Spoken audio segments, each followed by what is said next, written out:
আসসালামু আলাইকুম রহমতুল্লাহি বারাকাতু। পাবলিক মানে কি যে কমু, ফ্যামিলি কার্ড নিয়ে সারাদিন রাত বেরোলিস। আরে ফ্যামিলি কার্ড শুধু দেখলে হবে? কৃষক কার্ড আছে না, আপনাদের হেলথ কার্ড আছে না, আপনার গ্রাম এলাকার জন্য মহিলারা যারা কৃষিকাজে জড়িত আছে তাদেরকে কিছু দিবে, 2,000 বা 2,500 বা 3,000 টাকা। এটা একটা উদাহরণস্বরূপ। এটা অনেক যাচাই বাছাই আছে, কোন কোন ফ্যামিলিগুলো দিব, এটার একটা যাচাই বাছাই আছে, প্রক্রিয়া আছে।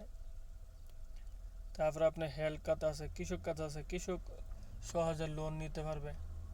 অনেক আছে 10,000 15,000 টাকা এখন সুদে আনে, তো এই টাকাটা আর সুদে আনতে হইব না, ঠিক আছে। আর হেলথ, আমরা যে চিকিৎসা ব্যবস্থা তা তো ভয়াবহ, ঠিক আছে। পরিকল্পনাগুলা শুনুন, ঠিক আছে, তারপর সমালোচনা করুন, আলোচনা করুন।